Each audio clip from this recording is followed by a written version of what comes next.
Hi everyone, today's the first day of Inktober and I'm going to share what supplies and tips I'm using to try and complete the Inktober challenge this year.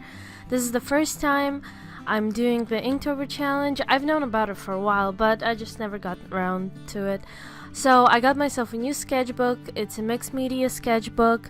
Watercolor sketchbooks can be pretty expensive, and if you just get a regular sketchbook, the ink will leak through. So mixed media sketchbook is literally perfect for this challenge if you ask me. I even use watercolor in it.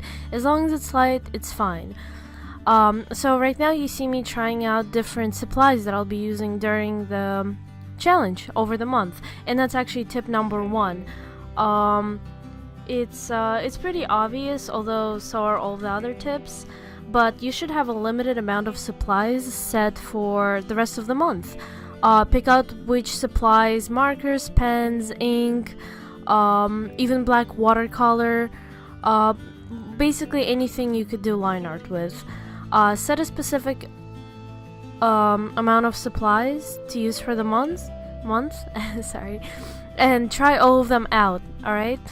So lay them out, trial them out in the sketchbook you're going to be doing it in, play around with them, get a feel for them, so then if you're going to do a drawing, you can just flip on this page and be like, alright, this one seems to be the best marker, pen, whatever, to use for the drawing I'm going for. For example, the Prismacolor, as you can see like in the right top corner, it can be very chalky and dry, but that can actually be like a cool technique to use depending on which drawing you're doing. It has texture, I'm trying some microns. I used to have so many of them, but yeah, this brush micron I'm using ran out, but I only have a couple of them left. That's actually another thing that I wanted to talk about. You don't have to buy new supplies to do Inktober or anything. Like, you don't have to, just because you don't have money to go out and buy a new sketchbook and a bunch of markers and ink, it doesn't mean you can't do it. I mean, actually, pretty much all of the supplies I'm showing here, I'll let you know which ones are new, but pretty much most of them are supplies that I've had for years, and a lot of them have almost ran out of ink and are very chalky and dry, but I can still find a use for them. You can even use a regular Sharpie. Like, anything, honestly, anything that's ink, anything that you can do line art with, it's fine. You don't have to buy fancy supplies for it. You can just use your old ones, it doesn't matter. You can even use a regular pen. Yep, there it is. You can even use a regular pen for it. That's also ink. Yeah, so that's my number 1 tip. Try them all out. See if they leak through the page. See if you want to use them. You really don't need anything fancy. Oh, right now I'm using a Tombow marker, and these are watercolor markers. So I thought I could try them out. I think they would be pretty cool to use because since they're watercolor markers, I can wash them with water like an ink wash, except the marker. I think I'm about to try it right now. Let's see if I do that. Yep, yeah, okay. So yeah, it looks a little different than ink wash. Ink wash looks kind of brownish. This has like a colder blue tone to it. So do the challenge, write them out. It's pretty nice. Yeah, that's, so besides all the markers and stuff, of course, the traditional ink, even don't be afraid to use ink, if you've never used it before. Oh yeah, look at how rusty and old my pants are. See, you don't need new materials. I've had these for like years. But anyway, even if you've never used ink before, don't be afraid to. It's actually not that hard, and you don't need if you don't have those kind of pens for ink, that's fine. You can just use a paintbrush, incorporate it, honestly, it's really great. I think everybody should try using actual ink. I mean, a lot of people do, but I've met a lot of people who are afraid. I've never tried it, even though, they use markers and pens all the time, and they're like, oh yeah, I'm really into, solid line art, but they never actually use liquid, traditional ink. But it can be really fun. The reason I really like it is because, how scratchy it is on paper. Yeah, you can also use it just with a regular brush. And of course, I mean, that's harder to do line art with, but you can use it to fill in backgrounds, to do ink wash. It's really good. I totally messed up those letters, but whatever. So yeah, I'm definitely going to be using a lot of actual ink during this Inktober, I think. I like pens and all, but I don't know. Ink is just so fun. You can play around with it. You can mess with it. Oh yeah, so these are the new materials I got. So these are for watercolor. Yeah, I have an old one right there. But honestly, you can fill it with ink. I know they sell ones for ink with like cartridges and stuff, but they're more expensive. I've never actually used them, so maybe they are better. But I just buy these watercolor ones, fill them with ink, on the go, perfect. So now that you've got, oh, nope, no, there's more. So I also got these, right? So I was so looking forward to getting these. I've seen other people use them all the time, so I went out and I got these paint markers, gold and white, to do like stars and stuff, and the gold one was awesome. It worked perfectly. I already tested them before this. Like, look at that, it's shiny, it's like solid. I was so excited. Like, I have so many ideas that I'm gonna use these with during this Inktober. You know, you don't have to just use ink, you can get creative. Anyway, yeah, and then I also got a white one because, you know, it's always useful to have a white one. But look at it, it doesn't work. Like, at first it shows for like a second, but it's watery and it just gets absorbed into the paper, so I'm gonna return that one. I don't know what's wrong with it. Anyway, but yeah, then you just get all of your supplies, put them in like one of those pencil cases, whatever, except the ink and the pens. You know, that's really, like, you can't really do that on the go. I just leave that home. But if you want to use ink on the go, again, you could use the watercolor watercolor refillable, what are they called, whatever, you know, the ones you can fill them with ink instead of water and use it on the go. That way you can take ink with you and use it anywhere. As you can see, some of it leaked on the other page, so this is why this is really good to do, because now you know, like the Prismacolor and the concept marker I use, it leaks through the page, so now I know that, like, don't use it. So now, tip number 2 is to have a prompt. Now I'm showing the official Inktober prompt, which is totally helpful. You can use it, but honestly, you can use anything. You can make up your own prompt. You can find a bunch on the internet. The Witchy Art Challenge is a prompt that I've been wanting to use for so long. It's not for Inktober, it's for any month, but I don't know, I've just never got around to it, and I thought it would be perfect. I thought I could just combine Inktober and the Witchy Art Challenge, and it fits perfectly, you know, with the Halloween theme and everything. But yeah, tip number 2, get a prompt. Make your own, find one, print one, whatever.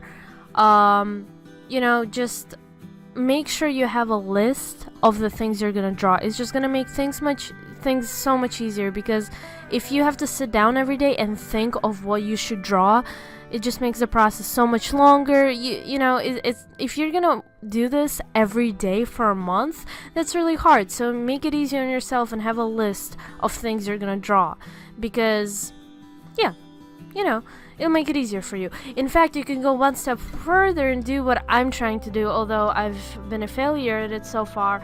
But I actually have a little grid to sketch out little thumbnails for each drawing of the month I'm gonna do, so then when it actually comes to that day, I don't have to worry about like making up an idea or drawing. I have my list, I have my sketch, you know, it's all done. I just have to actually draw it out. Really makes it easier on you. I've only done 3 days so far, but if you have the time, go ahead and do it. Alright, I'm doing my first drawing now. The first drawing on the Witchy Art Challenge prompt is a witch Sona. I know that a persona is just like your original character basically, but this is a self-insert. I'm basically just drawing myself if I was a witch. Anyway, alright, so yeah, so far we got tip number 1, get all of your supplies, test them, put them in a little container, and that's what you're gonna be using for a month. Tip number 2, have a prompt. I chose the Witchy Art Challenge prompt. You can use it, anybody can use it. It's made by, hold on, I'll link it down below because I don't have my sketchbook on me right now as I'm recording. But yeah, or you can use the official prompt, you know, it's also really helpful. I just didn't like it that much. I originally was gonna combine the original prompt and the witch prompt, you know, but it didn't fit together as well. Like for example, for like October 23rd, the official prompt had the word muddy, and the witchy prompt had the word techno witch, and I wouldn't know how to combine those two. Anyway, so yeah, tip number 3, sketch out ideas for each day. I already showed that. You know, I already explained it. It just makes it easier, and you have them sketched out. That way, all you have to do is sit down. You already got art supplies that you're gonna be using, and you already have the idea, and you already have a thumbnail for your drawing. So you literally just have to draw. There's no thinking about it, because, you know, honestly, that's the hardest part, thinking of an idea. At least to me. I don't think it's that hard to get the actual drawing done. I think the hardest part is sketching out the drawing, because, you know, it can be hard. Anyway, tip number 4, finish each drawing even if you messed up or you don't like it. For example, I'm really rusty, as you can see. I haven't used real ink, like with that kind of pen, in a while. I'm honestly, I really don't like how it's coming out so far. I made a lot of mistakes. I made a lot of, like, the way my line work isn't how I usually draw, because I made a lot of mess ups, and I tried to cover it up and it didn't do anything better. Ink can be tricky. I have very little control over it as of now, because I haven't used it in so long. And I don't like how it's coming out so far. Too many mistakes. I don't know. But guess what? I'm gonna finish it, and I'm gonna finish every drawing this month, every single day until the end, because guess what? This drawing, I don't like it, whatever, I'll finish it, it'll look nice in my sketchbook, and then at the end of the month, I'm gonna compare this drawing to the very last one I did, and I guarantee you, it will be so much better. There will be so much improvement, because imagine drawing a full drawing like this with new materials, or not even new, but, you know, different types of media, whatever, ink. Imagine doing that every day for a whole month. There's actually no way that you won't get better at it. No matter where you started, you'll be 10 times better by the end of it. So I'm really excited to see how much better I'll be at the end of this month. And that's why you gotta finish every drawing and keep it, so that you can compare, so that you can see the progress and see how much better you got. It'll be awesome. So, see, like, I got a bunch of mess ups there. Just don't worry about it. It's for practice. That's what the Inktober challenge is for, is to practice inking and your line art. So that's what you're here to do. Just keep on going, keep drawing, you'll get better at it. The more you do it, the more you'll get better at it. Alright, and tip number 5, my last one, is that you don't have to follow the rules of the challenge. You don't have to use a prompt, the official prompt. In fact, you don't have to have a prompt. Like, it helps a lot, right? But whatever, if you don't want to, like, if it's not a problem for you coming up with ideas and you're too lazy to write it down ahead of time, just every day sit down and just draw something random. You don't have to have a prompt. Another thing is, it doesn't have to be black and white. For example, I actually am gonna use color in this. I like to have color in my drawings, but drawing every day with color is gonna be pretty hard, so I am gonna just do like a light color wash, like I'm doing right now. Just very light, no shading, nothing fancy like that. I just want to have a little bit of color in my drawings, that's all. You don't have to have color, you can have all color, you can use colored ink, it doesn't have to be black. You know, this is just, the whole challenge is just practicing your line art and inking. I recently watched a video by H.C. Brown where she talked about how she doesn't really support the Inktober challenge because the artist who created it claimed that it was for traditional art only, not digital. I kind of see where he's coming from, and I agree with him, because, you know, before you can draw digitally, you always have to draw traditionally first. Like, she's great at digital and traditional art, but before you can be great at digital art, you have to practice traditionally. And that's what that challenge is for, you know, get good at inking by hand first. However, there's nothing saying that you can't, like, well, no, I guess the guy who created it said that it's for traditional only, but come on, this is just to practice. If you want to practice your digital line art, practice your digital line art. Just have fun with this. This is for your own good. Alright guys, this has been my first video. This is the first day of Inktober, and I hope that you guys try this challenge out, and yeah, you know, post your art, get better at it. You don't have to do it every day. Just use some ink, do something new, you know? Get better. Get good. See you next time.